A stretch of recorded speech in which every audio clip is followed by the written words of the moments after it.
Bonsoir à vous, bienvenue. Si vous nous rejoignez sur France 24 et sur France Info, à la une de l'actualité, le chaos dans la bande de Gaza.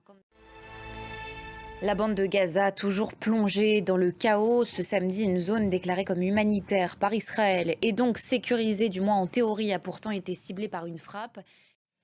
Israël qui dit avoir visé deux hauts dirigeants du Hamas, dont le chef de sa branche armée, Mohamed Deif, mais sa mort n'est pas confirmée. C'est ce qu'a affirmé ce soir le Premier ministre Benjamin Netanyahou dans une conférence de presse. Précision depuis Jérusalem avec Claire Duhamel. Et ces décisions du Premier ministre Benjamin Netanyahou sont largement contestées par une partie de l'opinion israélienne. 280 jours maintenant que les familles des otages se battent pour essayer de sortir leurs proches de la bande de Gaza.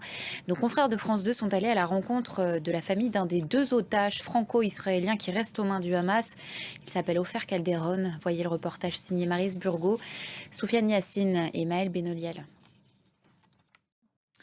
On part en Haïti maintenant, toujours en proie à la violence des gangs. Ce vendredi, le Conseil de sécurité de l'ONU a prolongé, je vous le disais en titre, le mandat du Bureau des Nations Unies dans le pays pour 1 an, soit jusqu'au 15 juillet 2025. Loïc Chalavon. Cette image de ferveur en France, à présent celle des supporters dans les Pyrénées, à plus de 2000 mètres d'altitude, des milliers de spectateurs attendaient les coureurs avec beaucoup d'impatience. C'est encore une fois Tadej Pogačar qui l'a remporté hier. Le maillot jaune a creusé l'écart sur ses rivaux avant une nouvelle étape décisive en altitude ce samedi. Anthony Joly. 2 semaines maintenant de la cérémonie d'ouverture, c'est l'épilogue d'une course contre la montre pour livrer les derniers sites à temps, Aréna de Nanterre, Tour Eiffel, Concorde. Vous le verrez, on travaille jour et nuit sur les derniers chantiers.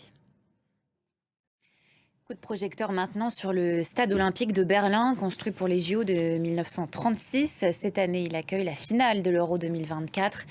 Près de 90 ans après sa construction, c'est aussi l'un des ensembles nazis les mieux conservés d'Allemagne, un lieu qui rappelle la force de la propagande dans le sport.